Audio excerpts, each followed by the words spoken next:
Hi friend, நம்ம என்ன பார்க்க போகிறோன்னா பச்சை பருப்பு வச்சு இது ஒரு சாதம் செய்ய போகிறோம். நம்ம நைட்டுக்கு டின்னர்.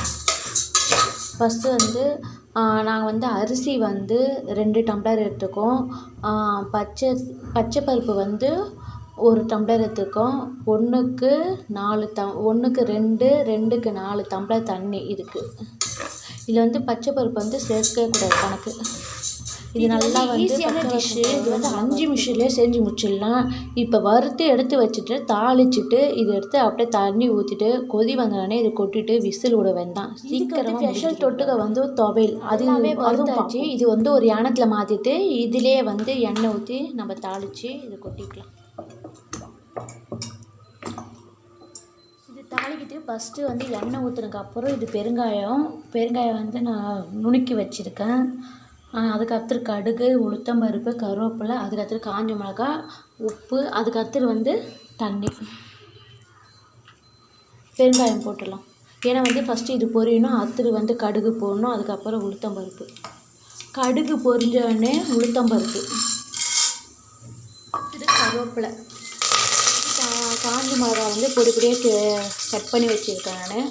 உங்களுக்கு தேவைக்கு காரம் தகுந்த மாதிரி நீங்கள் போட்டுக்கலாம். காஞ்ச மிளகா நல்லா வறுக்கணும். கலர் செஞ்சாலும் சிம்லேயே வச்சுக்கணும். 2 டம்ளர் அரிசி எடுத்தேன். ஃபஸ்ட்டு 1 டம்ளர் தண்ணி, 2,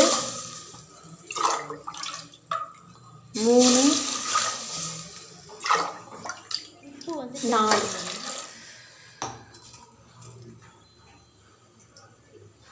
வந்துடலாம்.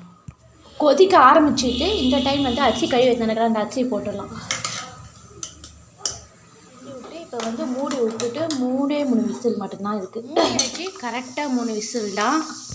இந்த பக்கம் நான் சொன்னல தொட்டுக்க அதுக்கு எண்ணெய் ஊற்றி வச்சுருக்கேன். பெருங்காயம் வறுத்துக்கணும். அடுத்தது காஞ்ச மிளகாய் 2 மரிசியாக அதனால புளி கொஞ்சோண்டு ஊற வச்சுருக்கேன். ஏன்னா தண்ணி நம்ம சேர்க்க போகிறது கிடையாது, புளி மட்டும்தான். இது வறுத்து எடுத்ததுக்கப்புறம் காஞ்ச மிளகாய் போட்டு வறுத்துக்கணும்.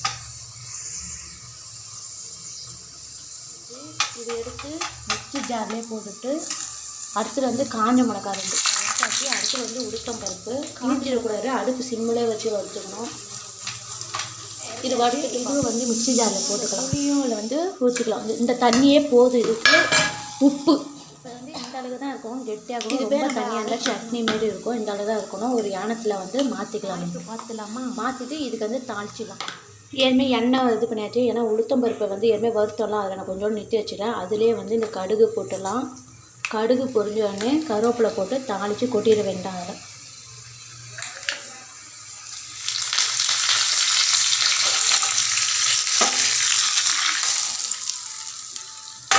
ஊற்றியாச்சு. இதுவும் செஞ்சாச்சு. இப்போ நம்ம விசில்லாம் அடங்கினதுக்கப்புறம் நம்ம ஓப்பன் பண்ணி பார்ப்போம். ரெசிபி ரெடி ஆகிடுச்சு. இது பாருங்கள், பச்சை பருப்பு இந்த டிஷ்ஷை நீங்களும் செஞ்சு பாருங்கள். பிடிச்சிருந்தா லைக் பண்ணுங்கள், ஷேர் பண்ணுங்கள், கமெண்ட் பண்ணுங்கள், சப்ஸ்கிரைப் பண்ணுங்கள். உங்களை இடைபெறுவது திவ்யா சண்முக சேனல். பாய்.